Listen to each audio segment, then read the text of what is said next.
শীতকালে সকালবেলা ঘুম থেকে উঠে এরকম মজাদার একটি খাবার খেতে পারলে আর কি লাগে। কম্বলের নিচ থেকে বের হবেন, রাত্রে রান্না করে রাখবেন, সকালে উঠে শুধু খাবেন, মুখে স্বাদ আর স্বাদ। আসসালামু আলাইকুম, কেমন আছেন আমার প্রিয় ভাই ও বোনেরা? আশা করি সকলে ভালো আছেন। আলহামদুলিল্লাহ, আমিও ভালো আছি। আমি এখানে দেখেন আউশ ধানের চাল নিয়েছি। এই চালটা কিন্তু লাল হয়, আর আউশ ধানের চাল দিয়ে কিন্তু এই রেসিপিটা তৈরি করতে দারুণ খেতে ভালো লাগে। আর আউশ ধানের চাল দিয়ে এই রেসিপিটা করলে ভালো হয় বেশি। যে কোনো চাল দিয়ে করা যায়, কিন্তু এই চালটা দিয়ে করলে বেশি ভালো হয়।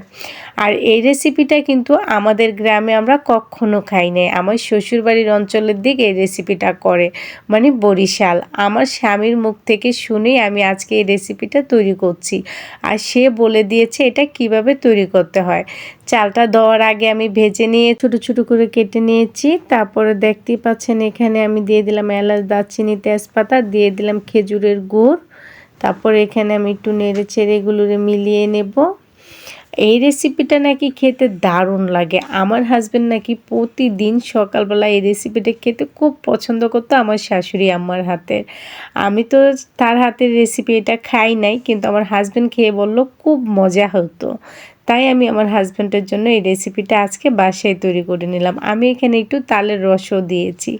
আপনাদের হাতের নাগালে থাকলে দিবেন, না থাকলে না দিবেন। তারপরে এখানে চালটাকে আমি ভালোভাবে ধুয়ে নিয়ে তারপরে এখানে দিয়ে দিলাম। তারপরে দেখেন ছোটো ছোটো করে যে নারকেলগুলো আমি ফলি ফলি করে কেটে নিয়েছিলাম, নারকেলটাও দিয়ে দিলাম। এটাতে যত বেশি নারকেল দিবেন তত বেশি খেতে ভালো লাগবে। এটা কিন্তু বলক চলে এসেছে, দেখতেই পাচ্ছেন। এখন এটা জালটাকে আমি মিডিয়াম করে রেখে দেব সিদ্ধ হওয়া তমত। পানিটা আপনারা অনুমান করে দিতে হবে। আপনারা কেউ চাইলে কিন্তু আখের গুঁড়োও দিতে পারেন বা চিনিও দিতে পারেন, যদি খেজুরের গুড় না থাকে।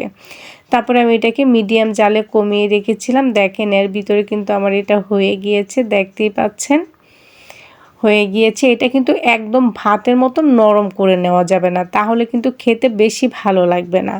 একটু শক্ত শক্ত থাকলে এটা খেতে বেশি ভালো লাগে। রাত্রে রান্না করে রাখবেন, সকালবেলা শুধু ঘুম থেকে উঠে খেয়ে নেবেন। এটা স্বাদ বাড়ানোর জন্য আমি এখানে একটু আপেল কুচি দিয়ে দিলাম আর কয়েকটা আঙ্গুর কুচি দিয়ে দিলাম।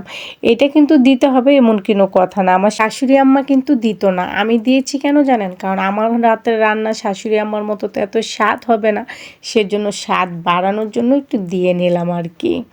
যাই হোক, হয়ে গিয়েছে, দেখতেই পাচ্ছেন। এতক্ষণে নিশ্চয়ই বুঝে গিয়েছেন রেসিপিটা কি। এটা হচ্ছে বরিশালের মজাদার একটি বিস্কি খাবারের রেসিপি।